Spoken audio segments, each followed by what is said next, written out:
Ali, we've never had more media, more creators, more content, and yet somehow we may be running out of shared cultural moments. I mean, everyone's got their own feed now, including us. We're trying to build our own little microcultural space, and it's just so competitive.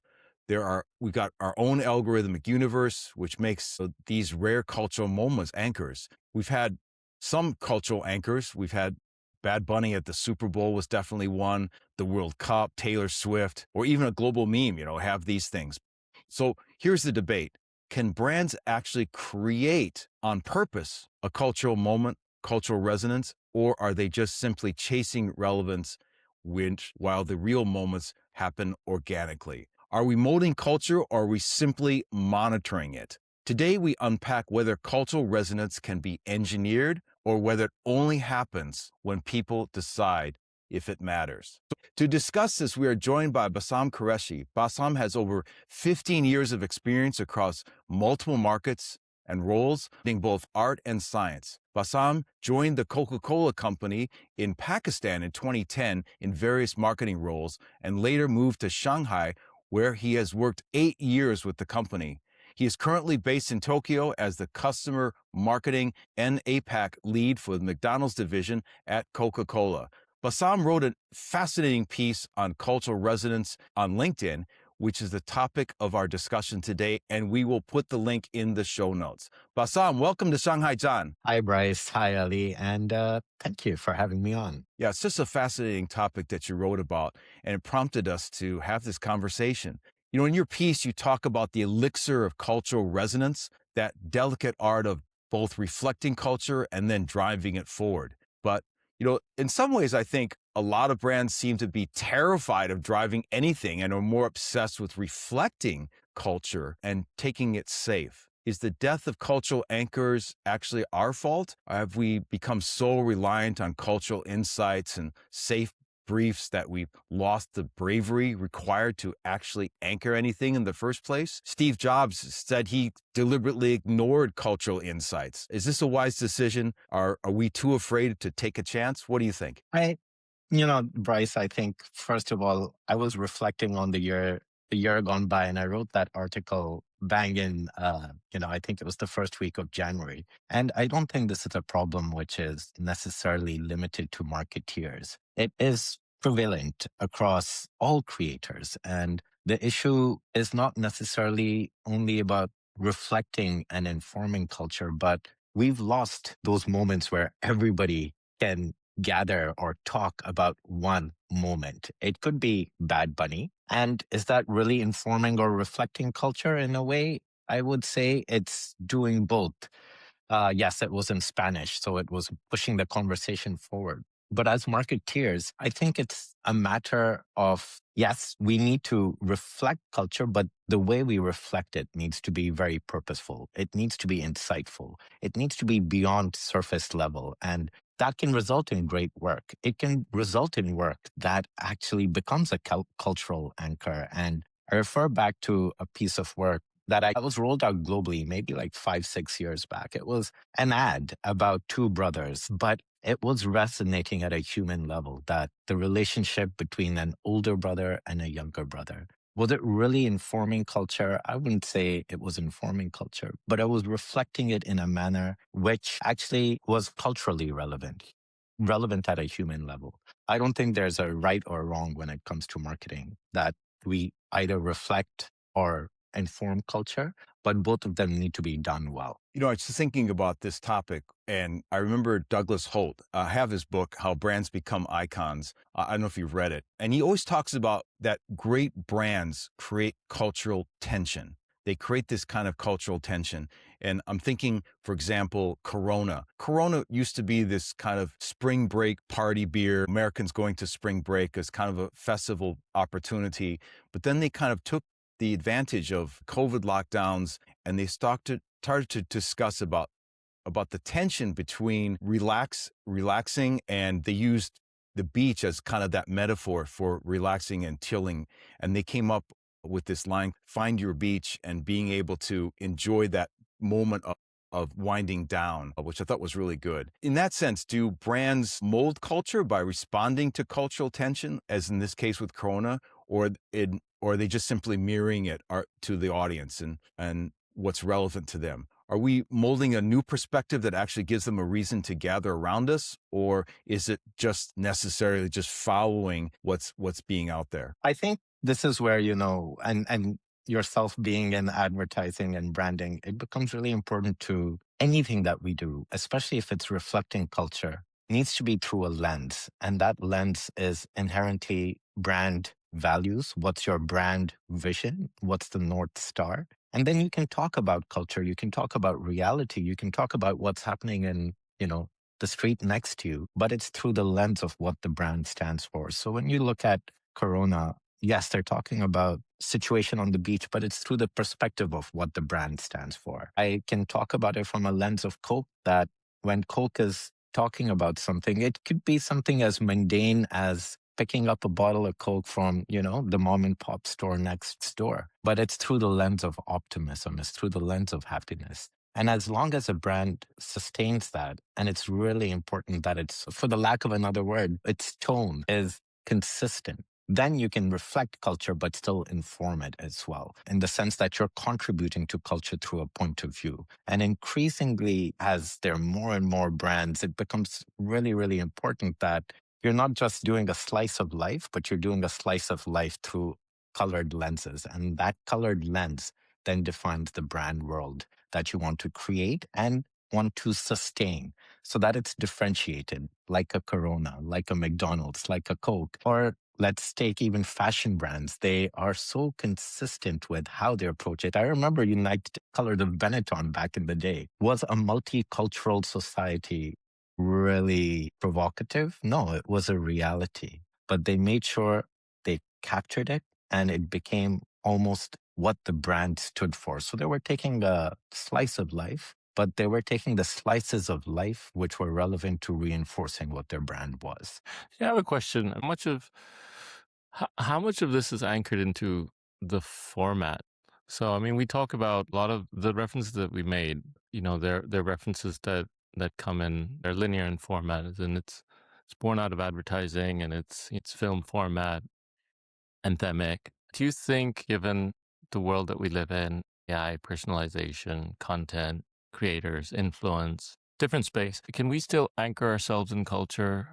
Is that still true today, given the format of advertising has changed? So when I was thinking about this topic, I wasn't actually thinking necessarily about advertising, I'll be honest. So I was thinking back as a parent with a daughter who's 10 years old. And I was amazed by the number of people who could sing K-pop Demon Hunters Golden.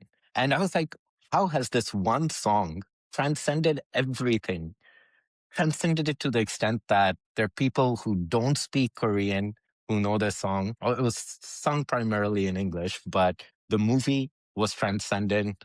And I was trying to think back, when was the last time I can talk to another parent, another colleague, another friend about something which they had seen, experienced, and recalled when they were exposed to it. And I was thinking back, when did it happen before Golden? Bad Bunny could be an example. It happened quite recently, more specific to the US. And I was trying to think back, when did all these conversations really take place? It happened with Game of Thrones ending. Everybody had a point of view. Good ending, bad ending. It happened with uh, you know, Adele when the song dropped.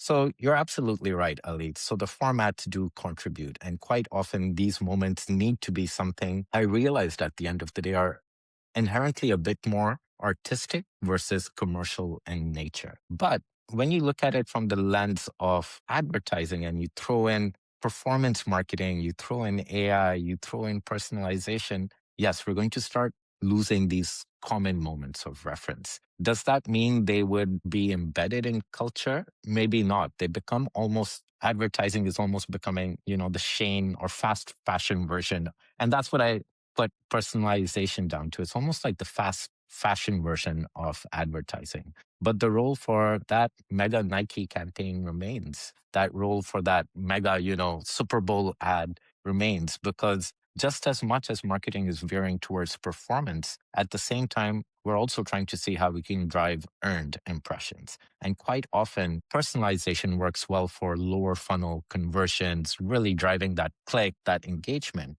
But when we're talking about virality, it's almost the antithesis of personalization, right? So when you're looking at virality, it needs to transcend what is specifically what you like or what works to make you click and engage. So finding that balance between personalization and virality is going to be key as we move forward because both of them are things that we're looking as marketeers to strive for, right? To make it truly viral. I'm trying to remember the last thing which was truly personalized became viral. Yes, the campaign can be something that's talked about at cons or in books, a campaign based on Uber personalization. We can talk about metrics such as CTR, CPE.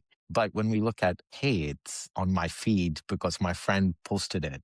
And that's where I'm trying to see the role of virality and what can drive virality. And that might be a song, that might be a snippet. It might be a snippet from a movie clip, right? So you don't even need to, it could be a 15-second format. That doesn't mean time is not necessarily the constraint, but the objective is whether it is to drive a click or is it to drive shares. And I think being very clear on that objective is going to be important. And if we want to drive shares, then being able to either reflect culture, people need to be able to resonate with it. And they will resonate if they think, hey, this is a point of view I subscribe to, or hey, that's my life. Hey, it's happening to me, right? And it could be as simple as, things which go viral that there's a clip of a person who's talking to their mom and everybody's had that situation. They've clicked share. That's not necessarily informing culture. It's just driving resonance, but you still click share and it will go viral. And we've all done it, right? Or simple things like cat videos, which somehow or another in this age of Uber content, you still can see a video of cats doing weird things and it will have traction. It will have good view through rates as well. And why? Because it's simple. Everyone can imagine it happening to their cat or their things. So I truly feel we need to be clear on the objective. And if the objective is virality, then culture becomes important. Either being able to reflect culture in a way which truly pulls at your heart or your mind, or a point of view which informs culture, which you're truly like, hey, I haven't thought about that before. And informing culture doesn't necessarily need to be a new perspective. It just needs to give voice to something which you might have thought but have not been able to verbalize, visualize, or put into music. Is there a recommendation that you would have for for advertisers, for marketers to have a better pulse on what's driving culture? Is there a science to this, or is this more art and it's just more about just being more observant and more sort of curious on what's happening around you and being able to translate that into something that's emotive? Is there a If there were some golden rules, it would be codified. We would all be using them. But I can take my personal experience and see, I've been in marketing for the last 15, 20 years and what's helped me. And interestingly enough, it was the study of linguistics and anthropology. Really, how do cultures evolve and how do languages evolve? I thought it was so informative because culture becomes almost like anthropology is actually marking how cultures evolve, how they get established. And it's almost like the database, almost over the course of time, that, hey, this used to be culture. This is the additional building block. This is how societies evolve. This is how relationships interact. And then language, interestingly enough, is literally how we communicate and what we are choosing to communicate, what words exist and what don't. And I'll take a simple example. I'm from Pakistan, generally Asian cultures, the importance of family and the definition of family is vastly different from Western European and Western cultures, where the term uncle and aunt can look to define multiple relations that you might have as a family. Whereas when you look at Chinese culture, Pakistani culture, Indian culture, you have 20 different ways to define aunt. Your mom's elder sister versus younger sister, elder brother versus younger brother have different terms. Same in Russian, when you describe snow, there are 20 ways to describe just snow because snow is such a big part of their day-to-day life. So I look at language, just language, as very, very informative to try and understand how to have cultural resonance. And it's important to also see when we talk about resonance as marketeers, on what level do we want to do it?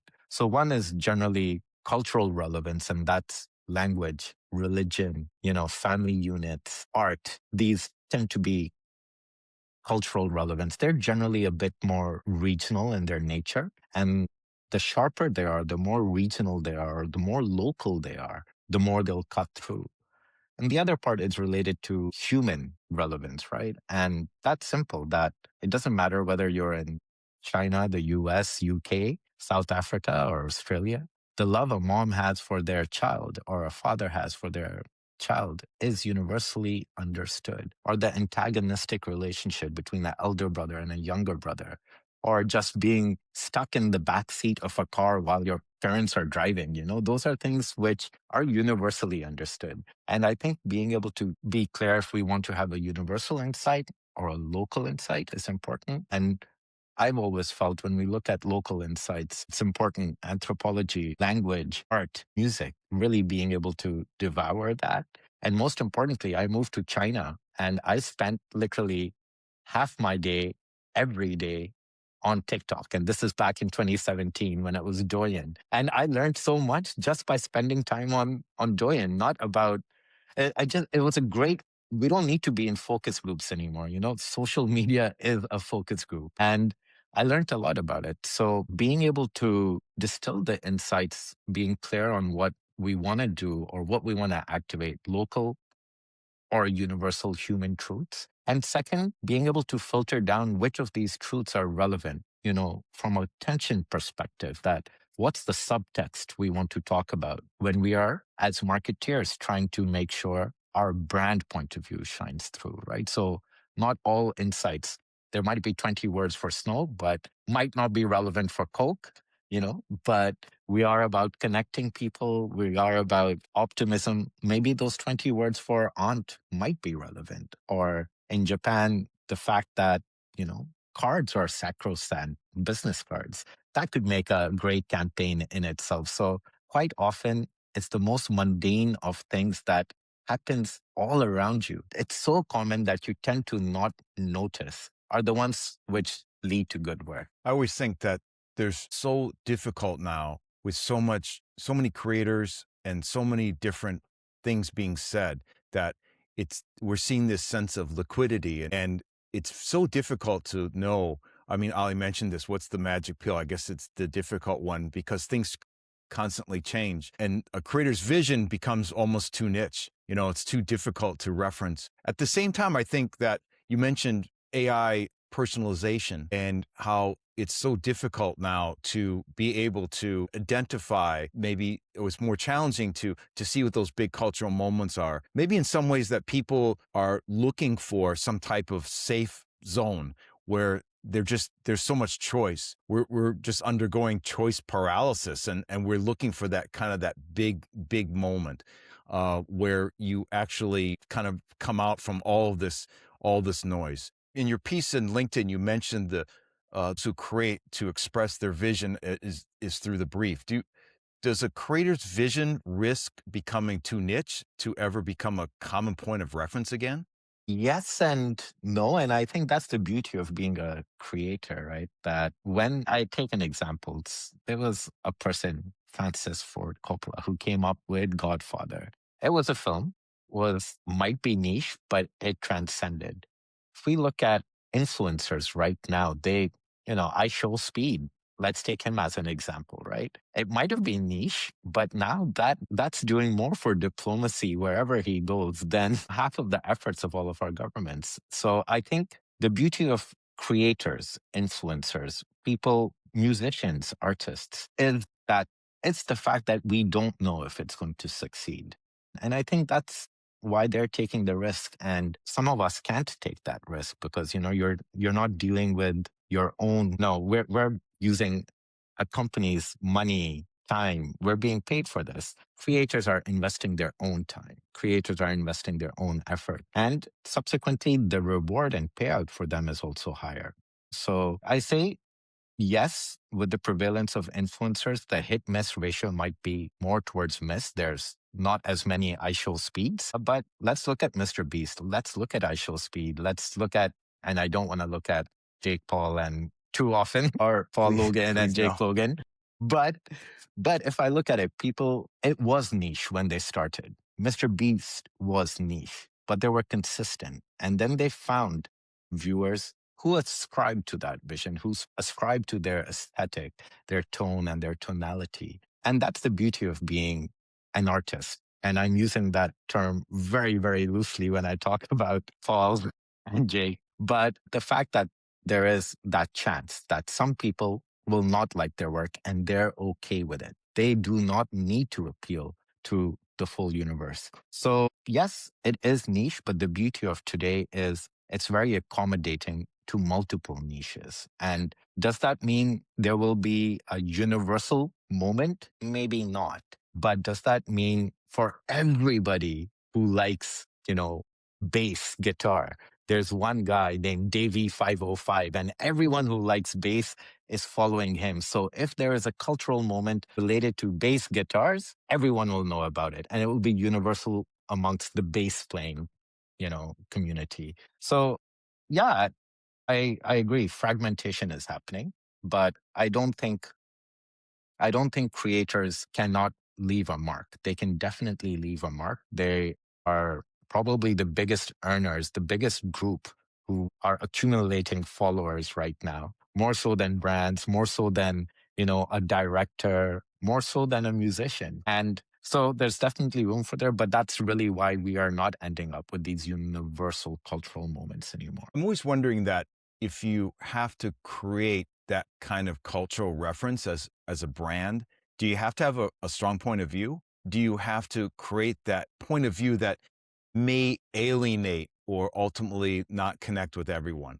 I mean, you just mentioned Logan Paul and that terrible, I don't know what the Prime brand, which they launched, which didn't they kind of went pear-shaped after a while. But I'm always wondering, but I do appreciate what you said is that at least he has a point of view. Um, is that, do you think brands need to have that kind of point of view? And are they worried about having one that could ultimately alienate some people and not connect? And I guess this goes back to my original question, is that sometimes I think that brands are so worried about playing it safe that they won't take those kind of risks. I mean, I think like Nike and Colin Kaepernick, yeah, as an example. I think, Bryce, it really, and this was something I thought about a lot with the brands which have become prevalent today. And what is the life stages that a brand goes through? And it was really, really interesting looking at some of the common brands and then kind of decoding their past. And it depends on what stage a brand is at, and of how many people they can afford to alienate or cater to. So let's take an example of Levi's, Billabong, or Rip Curl, right? They're all fashion brands. Levi's started as a niche brand. It's now become a universal brand, but it started as a brand for construction workers. The product was designed, the riveting,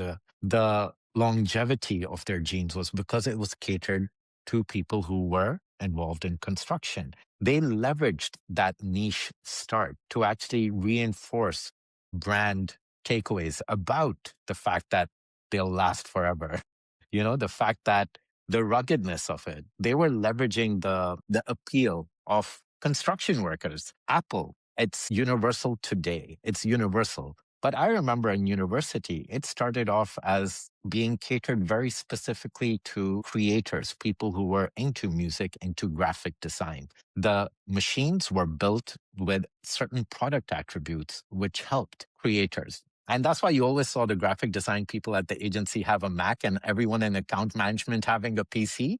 It wasn't because Macs were cool. It was because Macs offered performance, which a graphic designer needed or a person who was into music editing needed. Now, Apple leveraged that association. It became like the cool brand for artistic, creative persons. Today, I see an Apple at work. The person's an accountant, or in finance. It's become universal. Likewise, let's say Billabong. It started as a brand for surfers. Now it's just for generic swimwear.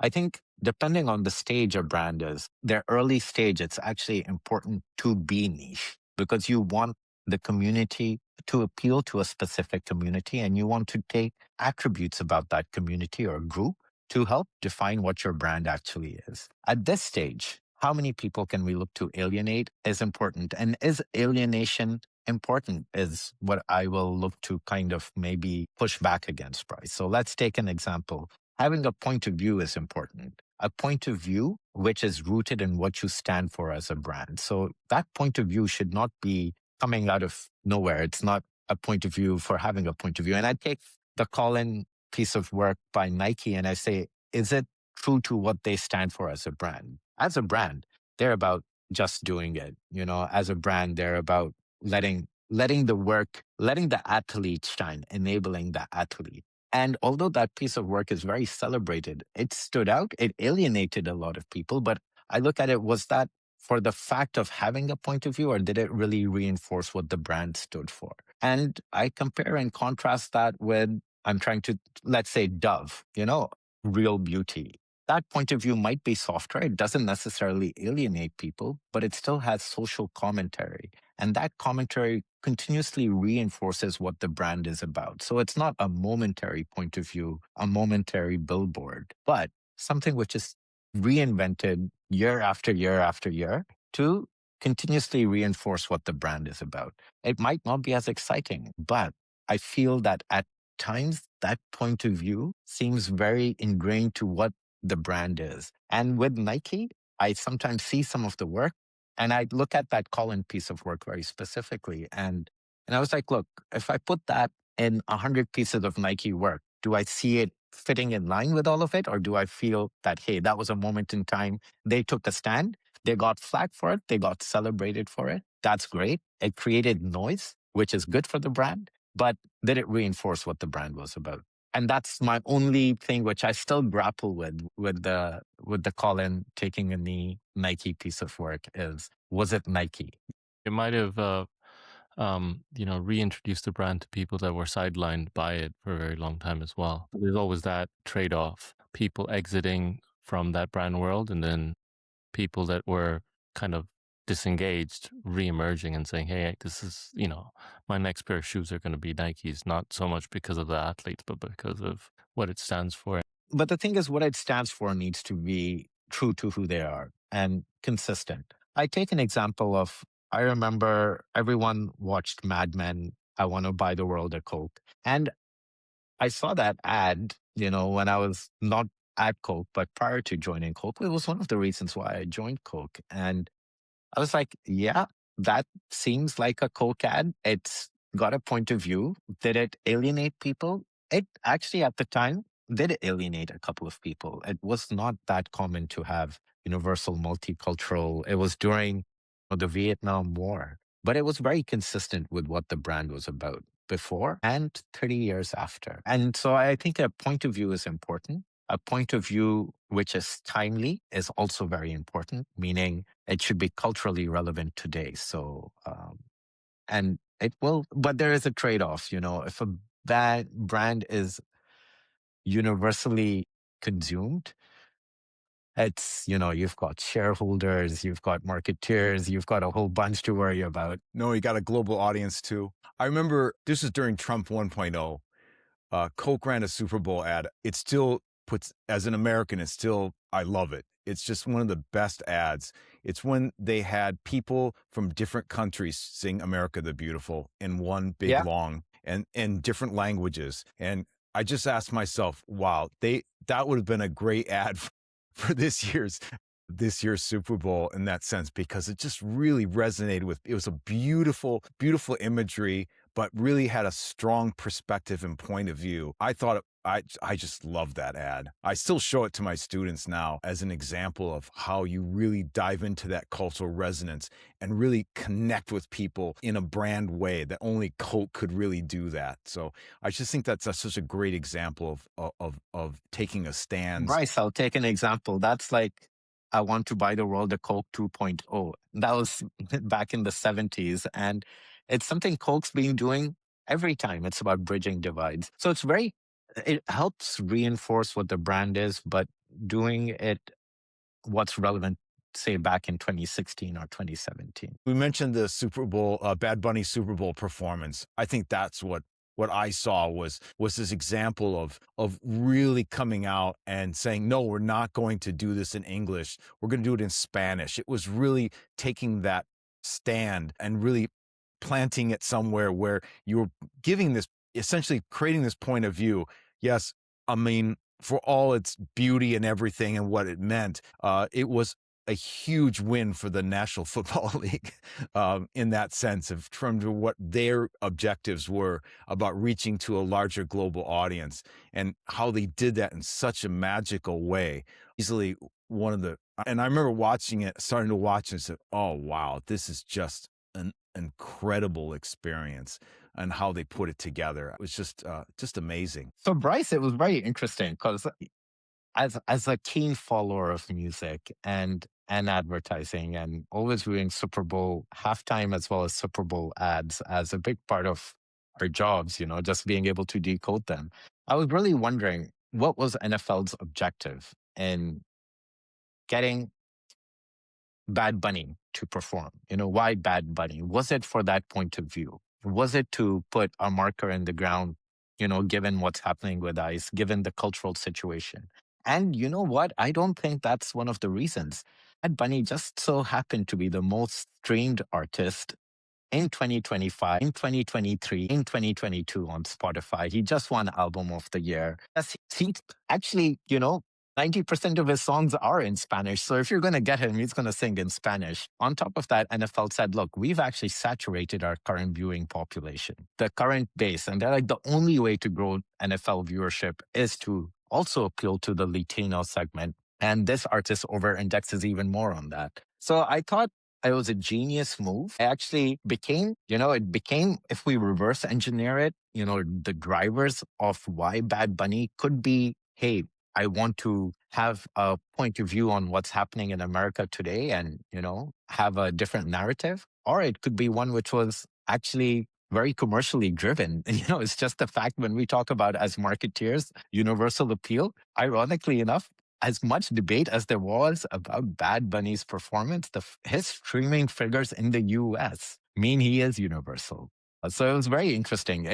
It worked on so many levels. It worked on the commercial levels. It reflected culture, but it also informed culture. I think that's, as marketeers, what we need to do. We don't only need to have a strong point of view. We need to also balance. Hey, he's a commercially successful artist. It worked magically because of that reason. I think if they just picked up some other artists, it wouldn't have been. It's the fact that he was K-pop Demon Hunters for people without kids. I agree with all the points you just made. I think definitely they had license to bring him on because of his popularity, but at the same time, they had a business goal of trying to expand to other markets. But more Exactly. importantly, it was like how he created and crafted the story, which was brilliant. And even though my Spanish isn't as good as Ali's, it's not even close, in fact, but I still could appreciate and resonate with what he was trying to portray in building this whole image about pride of Puerto Rican culture, even though it was some of the nuances were alien to me, but as a white American, I still could appreciate where it was coming. Look, and that's where I would credit not the NFL, but I would definitely credit Bad Bunny. And this is where we say Bad Bunny as an artist has a very unique point of view. He himself has a very unique point of view. I don't want to say unique, but it's a point of view where he wants to inform culture. And it's been a part of who he is with the last two albums. It's been very strong and very intentional in terms of shifting from the kind of instrumentation he used in his earlier albums to the last two albums. It is much more native to the region. And that's where full credit to Bad Bunny that he was very clear on his artistic vision. And if people jump onto that bandwagon, he's happy. If they don't, he's still happy because his primary objective is expression as an artist. And so I give a lot of credit to Bad Bunny on that he's not necessarily pining to an audience with a message which is, a remix, but he's got he's laid down words which he wants to say and he wants to be heard. Hey, just in case you guys are interested in knowing some of the Latino singers that have performed at the Super Bowl, I just ran a search while we're. Akira. Well, the first one was Gloria Estefan in 1992. And Yeah. then Christina Aguilera, Enrique Iglesias, Shakira, Jennifer Lopez, J Balvin, and now Bad Bunny. Yeah. Did you find that quite No, interesting? it was quite a lot. Yeah. I remember seeing the Shakira and J-Lo one. And at that time, I was like, kudos, kudos. But I think the debate was there. I think it became even more the debate around the Super Bowl, and it's great. And that's where I mean, moments of common points of reference is that it doesn't matter whether we like them, it doesn't matter whether we hate them, we can discuss them. The fact that it cut through, you're discussing it, have a point of view. Ali, you're discussing it, you have a point of view. Some Joe, some Mary, everyone has a point of view on it. Look, I started listening to him only because of all the contention. I was like, who is this guy? I need to know a bit more. I'd listened to him before. He's always been a side act. He's never been the main dish. I'm more of a Yeah. Rosalia person. But all of a Yeah, sudden, I was like, Rosalia is dude, this guy's awesome. badass. And Carol G. Yeah, But and look, Carol this G as is well. Absolutely. And that's the beauty. And that's where I'd say common points of reference is what we need to have. Even ads, and the Nike one is a great example. Whether you like it, whether you don't, it spurs discussions. And that's how we learn about each other. Your point of view on X or your point of view on Y. The fact that we can discuss it collectively, we all know what we're talking about, or we all then watch it to try and find out what everyone else is talking about. It makes us a community, one community where we learn about each other, where we can talk about the same things. And I think that's really what we're beginning to miss out, whether it's in marketing or whether it's in art, that things aren't truly transcendent anymore. No, I remember that even in China, the Taylor Swift documentary was one of the most successful documentaries in Chinese history. It always blew me away that they were filling theaters of young Chinese girls watching that film. And I remember seeing the clips on Xiaohongshu from that film, to seeing everyone dancing around the theater to Taylor Swift songs. I just thought that was just such a great cultural resonant moment that no one really expected, and that was great. Do you have, for 2026, since we're early part of the year, do you have any advice, Bassam, for brands? What should they, regarding cultural shared moments, cultural resonance, what should they stop doing and what should they start doing? I think from a brand perspective, Ali alluded to it, you alluded to it as well, is the era of AI is coming, personalization will come. That's a good thing.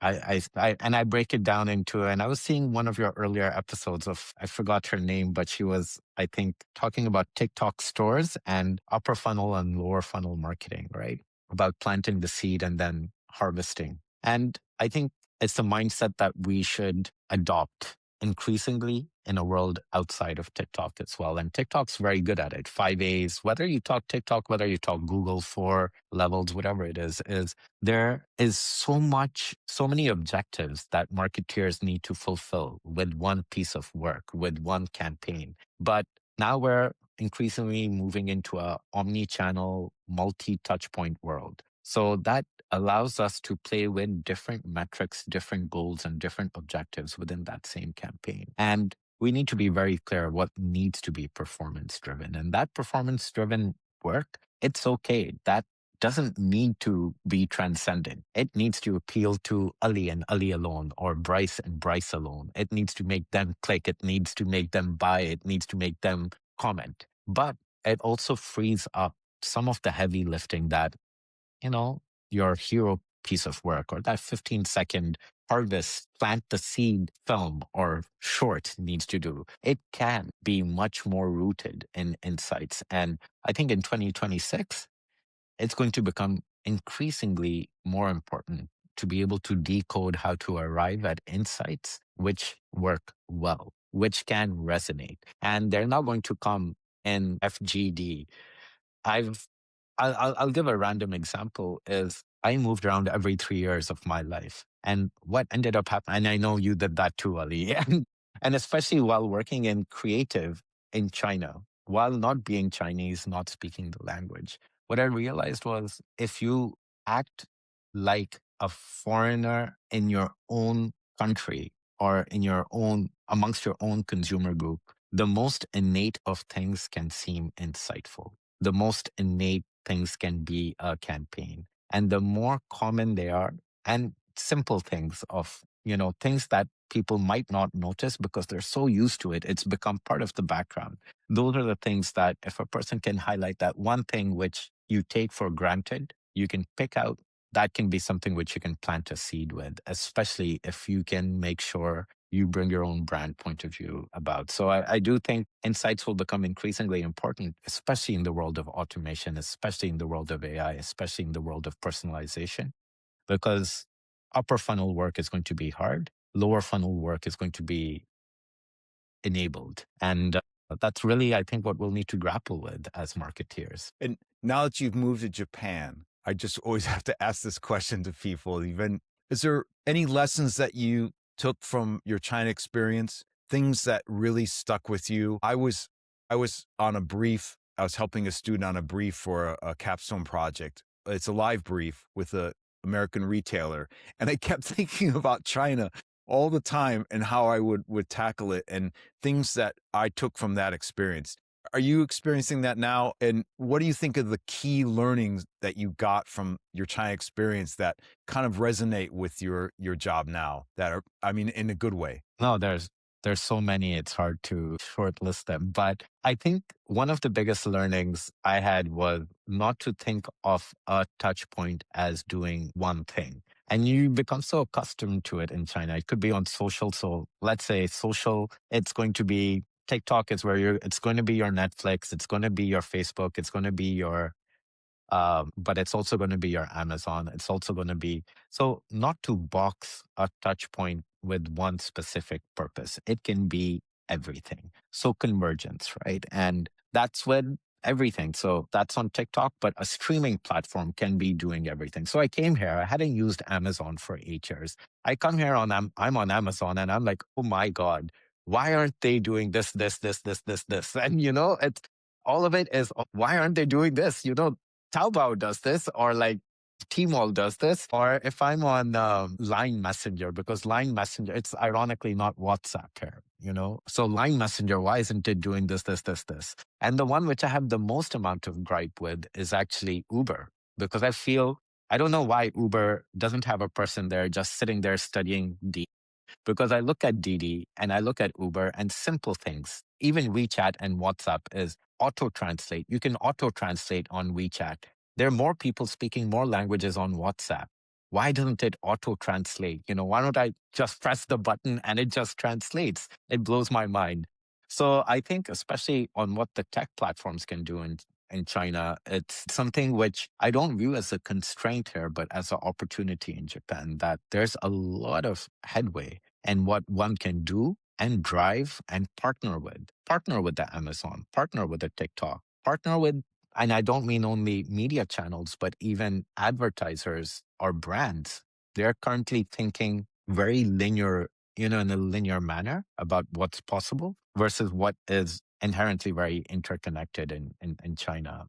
I will say it's all enabled by digital money, and the fact that people use cash here is something I'm still grappling with. But a lot is possible. So definitely look back at my time in China and say whether it's media platforms, e-com platforms, or social platforms, or brands partnering with these platforms, we can lay down the railroad tracks. Whereas in China, quite often the railroad tracks have been laid and it's just who can go on the train faster. Over here, one has an opportunity to lay them down. That's great. That's an awesome point of view. I still teach online to offline here. I talk about the fact that brands here, I mean, with the exception of McDonald's, probably most brands aren't really taking advantage of the fact that people are walking in with this mini computer in their pockets and how they're leveraging that kind of experience. I always talk to them about that. I still think that, and all my examples are Chinese ones, just say, here's what we did for Estee Lauder. Here's what we did for L'Oreal, all these different examples. Well, it's a great topic. Great discussion, Bassam. Thanks for being on the show today. Really appreciated your insights. And good luck on your journey in Japan. No, thank you so much. And thank you for having me on. I feel I blabbed a lot, I think it but was fantastic. yeah, no, it was It less was so about marketing, refreshing. more I about liked it. culture, but it was a pleasure nonetheless. It was awesome. Very insightful. Thanks for being on the show. And thank you for joining us today. Join us in a few weeks for another exciting episode. And to all our listeners, until then, have a great day.